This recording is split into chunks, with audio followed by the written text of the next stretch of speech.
এবং এই জমিনের কৃতিত্ব হচ্ছে বাংলাদেশের 18 কোটি মানুষের। আমরা এখানে কাউকে কোনো মাস্টার মাইন্ড মানি না এবং নিজেদেরকেও মাস্টার মাইন্ড দাবি করি না। যদি একজনকে আমরা মাস্টার মাইন্ড বলি তাহলে বাকি সবাইকে আন্ডার মাইন্ড করতে হয়, আমরা তা করবো না। যারাই যখন দেশের দায়িত্বে গিয়েছেন দেশ পরিচালনার জন্য, তারা প্রথমে চিন্তা করেছেন আমার সুবিধাটা কোথায়, এরপরে চিন্তা করেছেন আমার দলের সুবিধা কোথায়। এই দুই সুবিধা মেটাতে গিয়ে তারা হাঁপিয়ে উঠছেন। এরপরে জনগণের দিকে আসলেই ভালো করে ফিরে তাকানোর তারা সময় পান।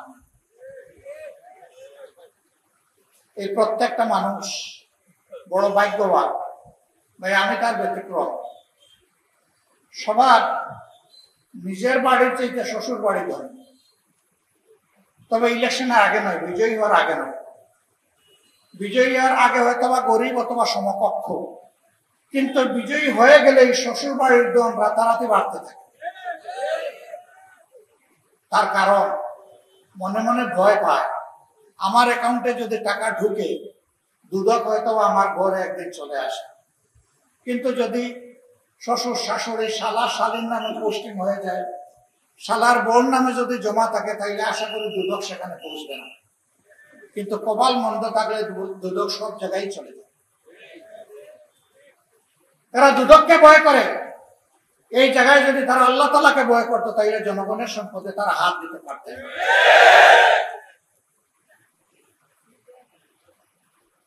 15.5 বছর এই দেশ থেকে বিপুল পরিমাণ অর্থ বিদেশে পাচার হয়েছে। বাংলাদেশ ব্যাংকের হিসাব মতো এর পরিমাণ হচ্ছে 26,58,000 কোটি টাকা, বাংলাদেশের বার্ষিক বাজেটের 5 গুণ। এই টাকা যদি বাংলাদেশের ভিতরে থাকতো, তাহলে বাংলাদেশ আজকে কোথায় চলে যাবে? দুর্নীতির কারণে নিরীহ মানুষকে স্লটার করে জবাই করার পরে সে বেঁচে যাবে, তার টাকা পয়সা। এই দুর্নীতির বহু রূপ আছে। মানুষ মনে করে শুধুমাত্র ঘুষ আর ছাদা, এই দুইটাতেই বোধহয় দুর্নীতি। না, অবশ্যই এই দুইটা বড় মাত্রার দুর্নীতি, কিন্তু এর বাইরে আরেকটা বড় দুর্নীতি আছে, এটা হচ্ছে বুদ্ধিভিত্তিক দুর্নীতি।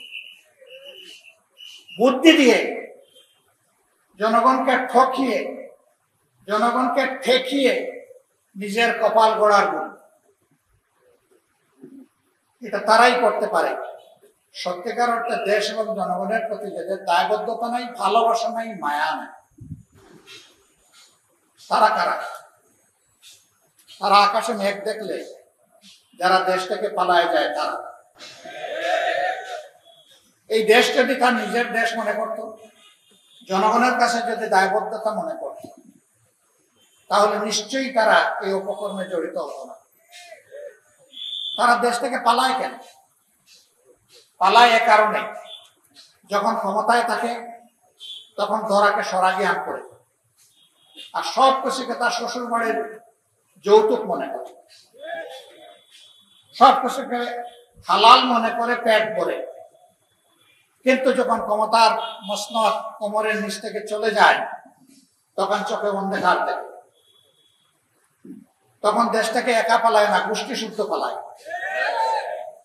যে বাংলাদেশ জামাতে ইসলামের প্রত্যেকটি কার্যালয় 3.5 বছর সিলগালা করে রাখা হয়েছিল, যেই বাংলাদেশ জামাতে ইসলামের নিবন্ধন এবং প্রতীক কেড়ে নেওয়া হয়েছিল, যেই বাংলাদেশ জামাতে ইসলামের শত শত কর্মীকে খুন করা হয়েছে, অসংখ্য কর্মীকে গুম করা হয়েছে, শেষ পর্যন্ত দিশাহারা হয়ে যে বাংলাদেশ জামাতে ইসলামীকে নিষিদ্ধ ঘোষণা করেছে, এর সাথে ইসলামী ছাত্র শিবির সহ আমাদের সকল সংগঠন।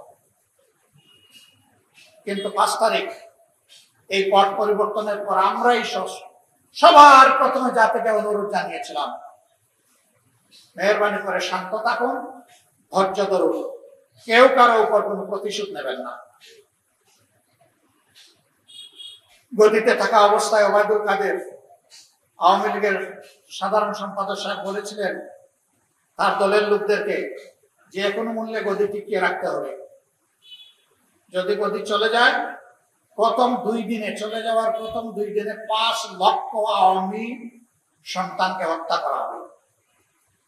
আলহামদুলিল্লাহ, এই ধরনের বিপ্লব, পরিবর্তন, অভ্যুত্থান যতগুলা দেশ দেখেছে তারা রক্তের স্রোত এবং বন্যা দেখেছে, কিন্তু বাংলাদেশে তা হয়নি। আলহামদুলিল্লাহ, বাংলাদেশের মানুষ আমাদের অনুরোধ রক্ষা করেছে।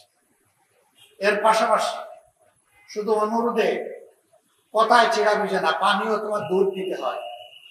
আমরা সাথে সাথে আমাদের সহকর্মীদেরকে বলেছি, যা চলে যায় সকল ধর্মের, মুসলমানদের মসজিদ, হিন্দুদের মন্দির, খ্রিস্টানদের গির্জা এবং বৌদ্ধদের মঠ, এই সবগুলা শক্ত পাহারা বসাও, লাঠি হাতে দাঁড়িয়ে থাকো, কোন দুর্বৃত্ত যাতে সেখানে কোনো আঘাত করতে না পারে।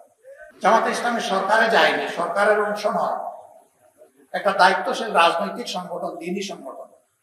এই জায়গা থেকে যেটুকু আমাদের পক্ষে করণীয় সেটা আমরা করার চেষ্টা করছি। জুলাই যুদ্ধে যারা শহীদ হয়েছে প্রতিটি শহীদের ঘরে আমরা সাথে সাথে পৌঁছে যাওয়ার চেষ্টা করেছি, পরিবারকে সান্ত্বনা দিয়েছি, তাদের জন্য দোয়া করেছি, তাদের কাছে দোয়া চেয়েছি, তাদেরকে আশ্বস্ত করেছি এখন থেকে আমরাও আপনাদের পরিবারের সদস্য এবং আমরা আপনাদের সাথে আছি, ইনশাল্লাহ আমরা আপনাদের সাথে থাকবো। এই শহীদ জুলাই যোদ্ধাদের অনেকেই একেবারেই কেটে খাওয়া সাধারণ মানুষ ছিলেন। আপনারা দোয়া করবেন, তাদের শতাধিক পরিবারের দায়িত্ব একটা দিনী সংগঠন, রাজনৈতিক সংগঠন বাংলাদেশ জামাত ইসলামী গ্রহণ করেছে। মাসের 1 তারিখ তাদের দেওয়া অ্যাকাউন্ট অনুযায়ী তাদের অভিভাবক জীবনে বেঁচে থাকা অবস্থায় যে রুজি হতো তার চাইতে সামান্য আরো একটু যোগ করে তাদের অ্যাকাউন্টে 1 তারিখ সেটা পাঠিয়ে দেওয়া। পাঠিয়ে দিয়েও আমরা বসে থাকি না, আবার ফোন করে ফলো আপ নেই 1 তারিখে আপনাদের হাতে পৌঁছেছে কিনা। কোন মাসে 1 তারিখে যদি দেখি আমরা আশঙ্কা, তার আগের দিন পাঠিয়ে দেওয়ার চেষ্টা করি।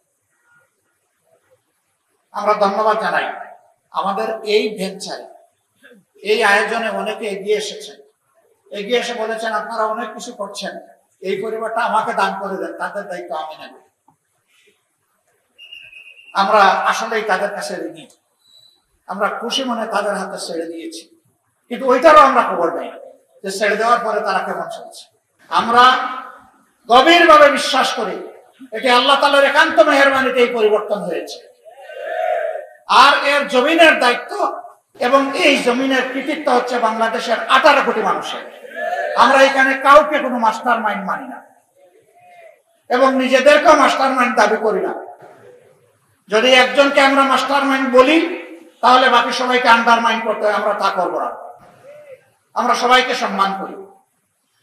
10 মাসের শিশু তুলে নিয়ে যে মা উত্তরার রাস্তায় সেদিন নেমে পড়েছিলেন, তাকে থেকে শুরু করে 82 বছরের বৃদ্ধ পর্যন্ত রাস্তায় এসে যারা প্রতিবাদ করেছেন, এই লড়াইকে জোরদার করেছেন, ফ্যাসিবাদের পতন নিশ্চিত করেছেন, আমরা মনে করি তারা সকলেই মাস্টার। আমরা এভাবেই বাংলাদেশের জনগণকে অভিনন্দন জানাই। বন্ধুগণ, অবশ্যই দেশকে সুশৃঙ্খল অবস্থায় আনতে হলে আমাদের একটা কার্যকর নির্বাচন লাগবে। সেই নির্বাচনটা আমরা আশা করছি আগামী বছরের প্রথম দিকে ইনশাআল্লাহ অনুষ্ঠিত হবে। কিন্তু সেই নির্বাচনটা কেমন চাই? আমাদের স্পষ্ট বক্তব্য, অতীতের বস্তা বচায় ধারায় নতুন কোন নির্বাচন চাই না এবং এমন কোন নির্বাচন আমরা মেনেও নেব না। এই নির্বাচন হতে হবে স্বচ্ছ, এই নির্বাচন হতে হবে সকলের জন্য লেভেল প্লেইং ফিল্ডের উপরে, সমতল মাঠ নিশ্চিত করতে হবে, প্রশাসনকে নিরপেক্ষ করতে হবে, কোন মাস্তানতন্ত্র চলবে না, কালো টাকার খেলা মানব না। এগুলা নিশ্চিত করে আগামী বছরের প্রথম অংশে নির্বাচন দিতে হবে। নির্বাচন বিলম্বিত হলে কিছু জটিলতা সৃষ্টি হবে, বুঝ আমাদের আছে, কিন্তু আমরা কোন প্রিমেচিওর ডেলিভারি চাচ্ছি না। বাচ্চা 10 মাস 10 দিনে যে বাচ্চা জন্ম নেয় সেই বাচ্চা স্বাভাবিকভাবে সুস্থ সবল থাকে। 6 মাসের মাথায় বাচ্চা জন্ম নেয়, তাকে ইনকিউবেটরে রাখতে হয়, ওই বাচ্চা সারা জীবন দুর্বল থাকে। আমরা এরকম কোন দুর্বল নির্বাচন এবং দুর্বল গণতন্ত্র চাই না। আমরা গণতন্ত্র এবং নির্বাচনকে তার মজবুত পিলারের উপর দেখতে চাই। আমরা সংস্কারের কথা বলেছি, অবশ্যই সংস্কার করতে হবে। আমরা স্থানীয় সরকার নির্বাচনের কথা বলেছি দুর্ভোগ কমানোর জন্য, এটা একটা নির্বাচন। বহু জায়গায় এখন স্থানীয় সরকারের কোন প্রতিনিধি নাই, জনগণের সাফারিং হচ্ছে। কিসের রাজনীতি? জনগণকে আমি সাফারিং এর মধ্যে রেখে দেব? এই জন্য আমরা বলেছি যে আগে স্থানীয় সরকার নির্বাচন দিয়ে জনগণের সাফারিংটা দূর করে। আমরা প্রবাসীদের ভোটাধিকার চেয়েছি। এই আন্দোলন, এই বিপ্লব, এই অভ্যুত্থান আমরা একা করি নাই। আমাদের প্রবাসীরা সমান কৃতিত্বের দাবিদার। তাদের ভোটাধিকার কেন থাকবে না? তাদের ভোটাধিকার অবশ্যই নিশ্চিত করতে হবে।